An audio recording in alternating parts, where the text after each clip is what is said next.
So hello friends, welcome to Gaurav economic classes. और आज हम लोग बैड इफेक्ट्स पढ़ेंगे। जो इंडस्ट्रियलाइजेशन हो रहा था, हमारे यहाँ इंडस्ट्री सेटअप हुई थी, उसके पहले हम लोगों ने गुड इफेक्ट्स देख लिए थे। तो हम लोग बैड इफेक्ट्स पढ़ेंगे। सबसे पहला बैड इफेक्ट ये है कि public sector monopolies gradually turned out a social dead dead social wait.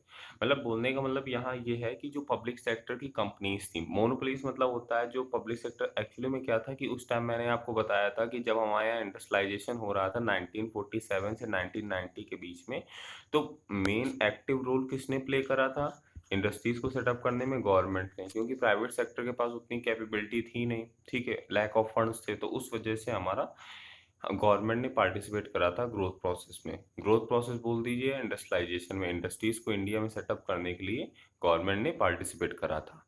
तो और गवर्नमेंट ने इतना ज़्यादा पार्टिसिपेट कर दिया कि ज़्यादातर कंपनीज, ज़्यादातर मोनोपोली, मोनोपोली मतलब सिंगल सिंगल सेलर कौन हो गया? गवर्नमेंट हो गया।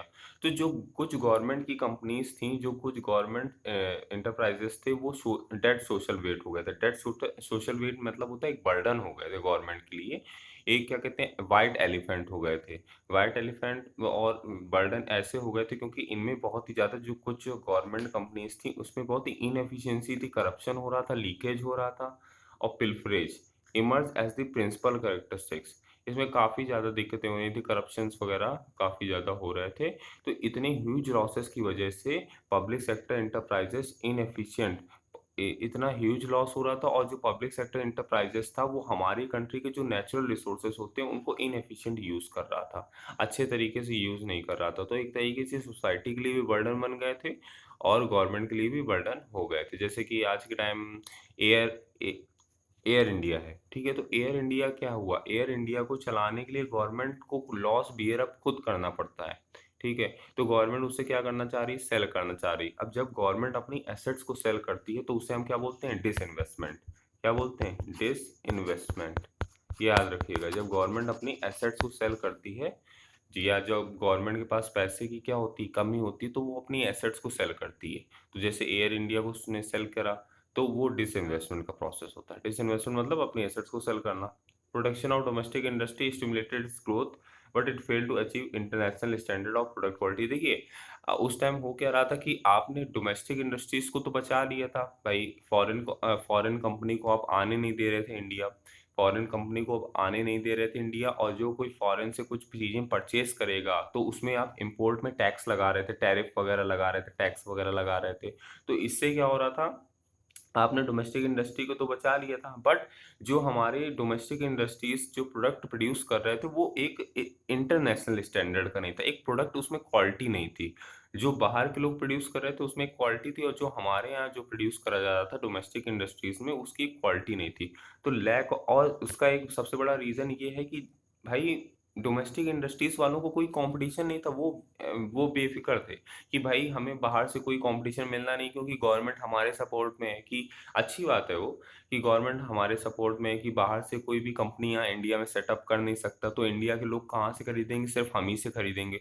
तो इसमें क्या होता है, जब आपको पता होता है कि आप आपका कुछ नहीं, मतलब कोई आपका कुछ नहीं कर सकता है, तो आप बिल्कुल अच्छे तरीके से काम नहीं कर सकते, करते हैं। तो यही डोमेस्टिक इंडस्ट्रीज के साथ हो रहा था। उनको पता था कि यहाँ इंडिया के सिटीजन्स बाहर से खरीद नहीं सकते हैं, क्योंकि उनके ऊपर टैक्स लग जाएगा। गवर्नमेंट हमें प्रमोट कर रही है, डोमेस्टिक इंडस्ट्रीज को प्रमोट कर रही है, तो उनको कंपटीशन तो मिल नहीं रहा था डोमेस्टिक इंडस्ट्रीज वालों को। जब डोमेस्टिक इंडस्ट्रीज वालों को कंपटीशन नहीं मिल रहा था, तो वो बस डाइवर्सिफाई, मतलब अलग अलग तरीके के गुड्स नहीं प्रोड्यूस कर रहे थे। जैसा वो प्रोड्यूस कर रहे थे, बिल्कुल उसकी अगर क्वालिटी भी बेकार है, जैसा मन चाह रहे थे वैसा प्रोड्यूस कर रहे थे।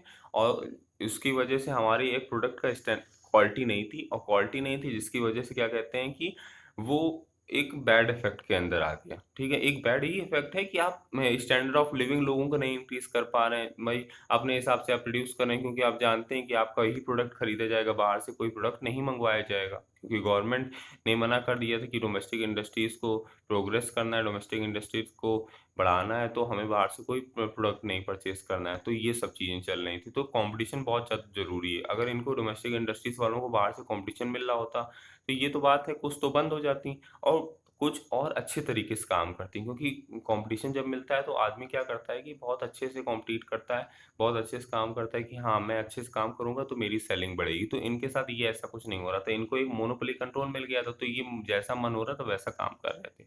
तो वही लिखा है, growth through competition and diversification was convincingly avoided. Competition के थ्रू ग्रोथ और जो डाइवर्सिफिकेशन ऑफ प्रोडक्ट, ये पूरी तरीके से इग्नोर हो गया था, कंपटीशन उनको मिल ही नहीं रहा था। सेविंग फ्रॉम फॉरेन एक्सचेंज, अब देखिए अगर हम इंपोर्ट का सब्स्टिट्यूशन कर देते हैं, इंपोर्ट अगर हम क्या करते हैं, सब्स्टिट्यूट करते हैं, मतलब बाहर से ना मंगवा के हम उसका सब्स्टिट्यूट अपने इंडिया में तैयार करते हैं, तो उससे हमारी क्या होगी, फॉरेन करेंसी बचेगी। क्योंकि सबसे पहली बात, जब हम बाहर से कोई चीज़ इंपोर्ट करते हैं तो हमें उनको डॉलर में पेमेंट करना होता है, और जब हम बाहर से कोई चीज़ इंपोर्ट ही नहीं करेंगे, उसका सब्स्टिट्यूट हम अपने यहाँ तैयार कर लेंगे, तो हम क्या फॉरेन एक्सचेंज क्या कर रहे हैं, फॉरेन एक्सचेंज मतलब फॉरेन करेंसी सेव कर रहे हैं कि नहीं कर रहे हैं। तो वही बात लिखी है कि saving foreign exchange through import substitution. और हमारे यहाँ फॉरेन करेंसी और कैसे आ सकती है, एक तो हमने इंपोर्ट का सब्स्टिट्यूट करके हमने फॉरेन करेंसी सेव कर ली, और एक अगर हम एक्सपोर्ट का प्रमोशन करें, एक्सपोर्ट मतलब सेलिंग करें बाहर की कंट्रीज को, तो हमारे यहाँ फॉरेन करेंसी आ सकती है। तो दो तरीके से फॉरेन करेंसी हमारे पास आ सकती है। एक तो हम इंपोर्ट का सब्स्टिट्यूट तैयार कर लें, बाहर से जो इंपोर्ट करते हैं उसको अपने इंडिया में प्रोड्यूस करने लगे, तो हमें इंपोर्ट करने की जरूरत नहीं पड़ेगी, और दूसरी बात, हम एक्सपोर्ट का प्रमोशन करें। तो ये पॉलिसी जो थी, prove to be an inefficient policy instrument. उस टाइम ये पॉलिसी इनएफिशिएंट करार दे दी गई। क्यों? क्योंकि our foreign reserve start shrinking at the end of 1990। हमारे फॉरेन एक्सचेंज इतने ज़्यादा कम हो गए थे कि हम 2 हफ्ते का सिर्फ इंपोर्ट बिल दे सकते थे, और आई थिंक 2 हफ्ते का हम लोग इंपोर्ट बिल दे सकते थे। और फिर उसके बाद हमारा फॉरेन एक्सचेंज इतना कम हो गया था, क्योंकि ये इंपोर्ट सब्स्टिट्यूशन वाली पॉलिसी काम करी नहीं, और एक्सपोर्ट प्रमोशन वाली पॉलिसी भी काम नहीं करी। एक बात आप बताइए, एक जनरल में बात पूछ रहा हूँ, अगर आप इंपोर्ट सब्स्टिट्यूट करते तो इंपोर्ट सब्स्टिट्यूट करने के लिए आपके पास मटेरियल भी तो होना चाहिए। वो मटेरियल तो होना चाहिए जो बाहर से आप परचेज कर रहे थे। जैसे आपके इंडिया में जैसे लोग ज़्यादातर इंपोर्ट करते हैं बाहर से चीज़ें, ठीक है, तो वो क्यों करते हैं? क्योंकि वो इंडिया में अवेलेबल नहीं है। तो इंडिया में जब अवेलेबल नहीं है, तो आपने लिख तो दिया इंपोर्ट का सब्स्टिट्यूशन करो, बट इंडिया में वैसा रॉ मटेरियल अवेलेबल हो तभी तो हम इंपोर्ट का सब्स्टिट्यूशन कर पाएंगे। तो वो चीज़ अवेलेबल है नहीं, तो बोलने से थोड़ी ना हर चीज़ होती है, करना भी होता है। तो इस वजह से इंपोर्ट सब्स्टिट्यूशन फेल हो गया। अब एक बात बताइए, अगर आप बाहर की कोई चीज़ नहीं खरीद रहे हैं, तो आपका सामान बाहर वाला क्यों खरीदेगा? तो एक्सपोर्ट प्रमोशन भी फेल हो गया। तो इस वजह से हमारा फॉरेन करेंसी का स्टॉक क्या हो गया था, खत्म होने लगा था। हमारे पास सिर्फ इतना फॉरेन एक्सचेंज था कि हम 2 हफ्ते का सिर्फ इंपोर्ट बिल दे सकते थे, और जिसकी वजह से हमारे बहुत सारी दिक्कतें हुई। फिर हमने वर्ल्ड बैंक और आईएमएफ, वर्ल्ड बैंक का एक सब्सिडायरी है, international bank for reconstruction and development, IBRD, NCERT में पढ़ाऊंगा, उसमें आपको बताऊंगा। आईबीआरडी के पास हम लोग गए और आईएमएफ के पास गए। आईएमएफ ने हमें आई थिंक $76 का हमें लोन दिया था। $76 बिलियन का, I think I am fact, हम मेरा ये राइट है, 76 या 77 था, मतलब ये समझिए आप लोन दिया था। और लोन किस बेसिस में दिए? तो गोल्ड रिजर्व, जो हमारे पास गोल्ड था उसको हमने उनके पास प्लेज करा था, गिरवी रखा था, तब उन्होंने हमें लोन दिया था। और कुछ कंडीशंस भी रखी थी, ठीक है, वो हम लोग आगे पढ़ेंगे, ठीक है। अब देखिए, विद द पैसे पासेज ऑफ टाइम, जो हमारा ये टाइम चलता गया, ये जो बैड इफेक्ट आया था हमारी इकोनॉमी में, ये धीरे धीरे टाइम गया, और bad effect of the strategy of industrialisation started overshadowing, मतलब ये चले गए हमारे बैड इफेक्ट्स जो थे।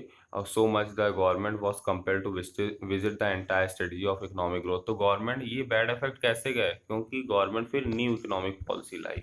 गवर्नमेंट क्या लाई? न्यू इकोनॉमिक पॉलिसी लाई। और न्यू इकोनॉमिक पॉलिसी मतलब लिबरलाइजेशन, प्राइवेटाइजेशन, ग्लोबलाइजेशन लाई 1991 में। उस समय फाइनेंस मिनिस्टर हमारे थे मनमोहन सिंह, डॉक्टर मनमोहन सिंह थे फाइनेंस मिनिस्टर। तो उस टाइम है ये एलपीजी मॉडल लाए। एलपीजी क्या होता है, इसका एक हम लोग पढ़ेंगे, बहुत अच्छे से पढ़ेंगे इसको, ठीक है ना, तो उसका आप टेंशन मत लीजिए। तो थैंक यू वेरी मच, इस लेक्चर को यहीं खत्म करते हैं। नेक्स्ट लेक्चर होगा हमारा इंडियन फॉरेन ट्रेड का।